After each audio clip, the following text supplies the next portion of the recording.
ibu-ibu sepertinya udah pada kumpul semuanya ya. Acaranya bisa dimulai aja ibu-ibu. Ya, baik. Terima kasih ibu-ibu. Bismillahirrahmanirrahim. Assalamualaikum warahmatullahi wabarakatuh.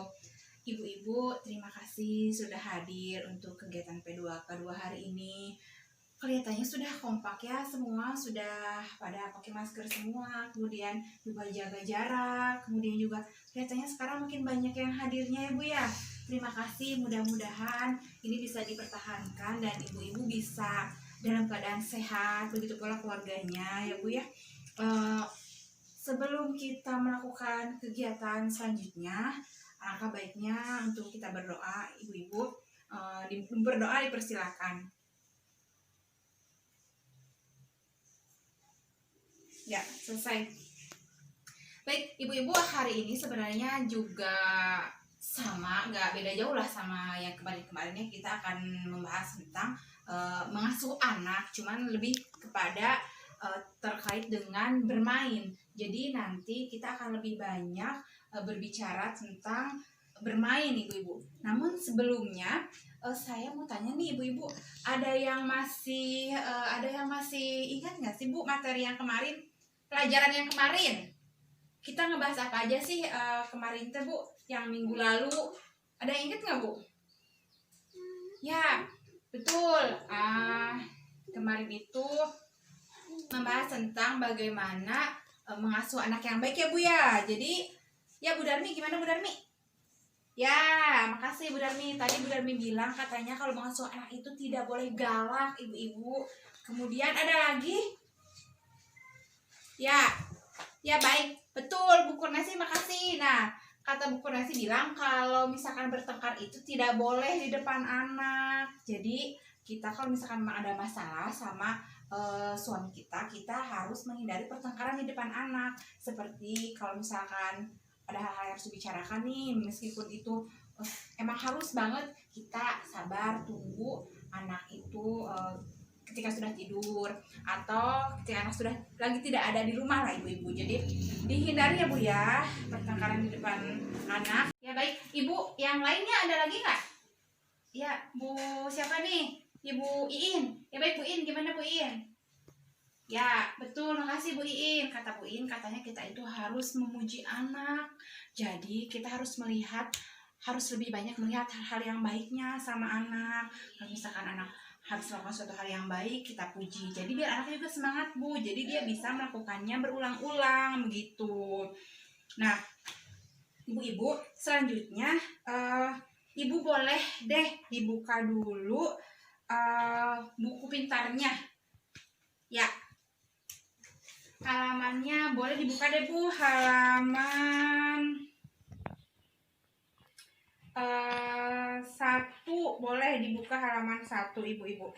Nah, Ibu ada yang sudah mempraktekkan enggak mencoba menahan diri ketika marah pada pasangan dan anak?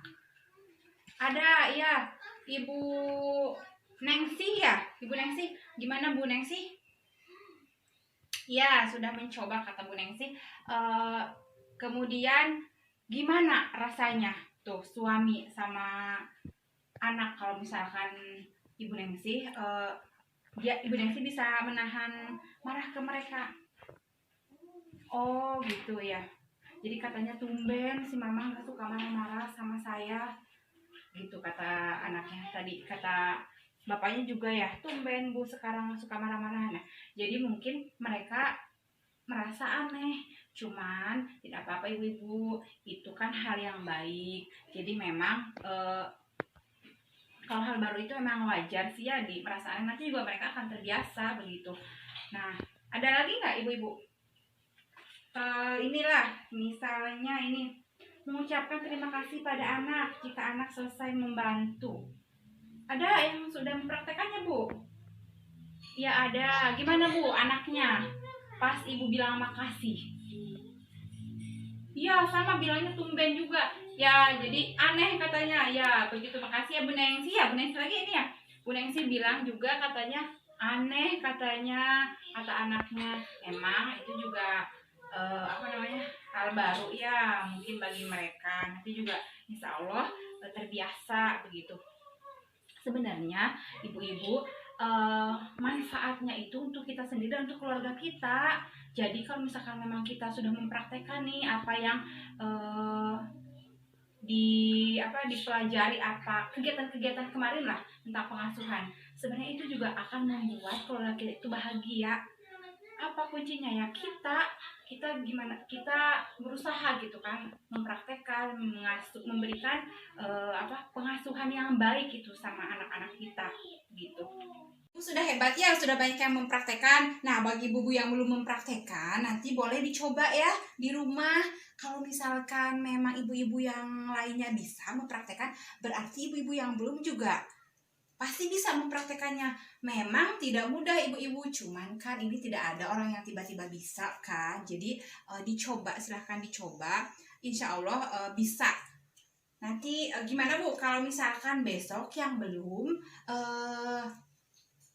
untuk minggu depan bisa menceritakan kayak ibu-ibu yang sekarang yang udah praktek. Sepakat nggak ibu-ibu? Ya, sepakat ya. Jadi besok kita mendengarkan cerita ibu-ibu yang memang belum mempraktekkan ya Bu ya. Ya, ditunggu ya ibu-ibu ya. Nah, ibu-ibu selanjutnya dalam kegiatan hari ini, kegiatan ngobrol-ngobrol hari ini, kita akan membahas tentang bermain. Jadi sebenarnya kita ini akan mendapatkan pengetahuan tentang permainan hari ini. Permainan, kemudian juga bermain sesuai dengan usianya ibu-ibu. Jadi dalam kegiatan sehari-hari itu kita bisa melibatkan anak-anak bermain. Jadi jangan khawatir ketika ibu-ibu memang sibuk bekerja di sawah dan lain sebagainya, kita bisa mengajak anak-anak itu dalam kegiatan kita sehari-hari. Kemudian juga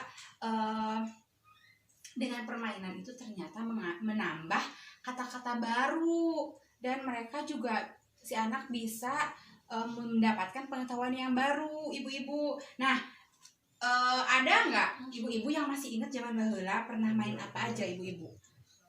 Ya apa ibu-ibu? Ibu Iin, gimana Bu Iin? Oh ya, petak umpet. Makasih Bu Iin. Kata Bu Iin adalah petak umpet katanya zaman baheula. Kemudian siapa lagi Bu? Ibu Nur, gimana Ibu Nur? Ya, bermain loncat tinggi kata Ibu Nur. Sudah lagi Bu? Di bagian belakang saya nih. Bermain layang-layang. Nah, ada juga ternyata ibu-ibu yang bermain layang-layang. Ibu Nengsi. Nah, makasih Bu Nengsi. Kata Bu Nengsi juga ada yang bermain layang-layang pernah zaman baheula. Nah, memang ibu-ibu zaman baheula itu gimana coba perasaannya pas bermain? Menyenangkan bukan? Ya betul, memang sangat menyenangkan sekali. Jadi memang bermain itu sangat menyenangkan. Selain menyenangkan, ternyata juga membuat anak menjadi sehat. Nah, kalau misalkan lihat kayak misalkan petak umpet itu kan anak-anak kan lari-lari ya Bu ya. Kalau misalkan lari-lari itu kan bikin kita juga keluar keringat. Kemudian kayak loncat tinggi juga kan, apa namanya, bagi teman-teman yang suka loncat tinggi, kalau saya perhatikan mereka itu badannya lebih tinggi dibandingkan saya ibu-ibu. Jadi ternyata ke permainan loncat tinggi juga ngaruh ke badan mereka gitu, ke tubuh mereka. Akhirnya mereka membuat mereka menjadi tinggi begitu. Jadi memang banyak sekali gitu manfaat permainan. Kemudian juga dia, si anaknya bisa menyesuaikan dengan mudah ketika dia di masyarakat. Kenapa? Mereka sudah terbiasa bertemu dengan teman-teman, ngobrol dengan teman-teman. Kemudian juga mereka juga belajar untuk bagaimana mereka menghadapi kekalahan, bagaimana mereka juga bisa gimana caranya biar bisa menang begitu. Jadi banyak sekali manfaat dari permainan itu ibu-ibu. Kemudian nah, buat anak banyak. Nah, untuk ibu-ibunya juga ternyata banyak.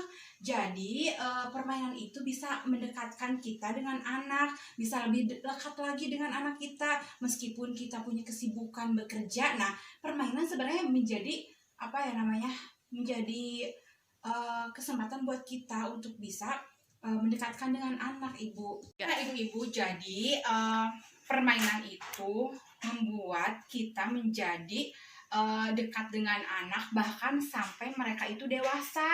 Jadi ketika mereka dewasa juga karena dari kecilnya kita sudah dibiasakan dekat ya melalui permainan, mereka juga akan lebih dekat dan terbuka dengan kita sekalipun mereka memiliki masalah gitu. Jadi mereka juga akan terbuka dan tidak akan kaku lagi menceritakan permasalahan mereka begitu. Jadi alangkah pentingnya bermain.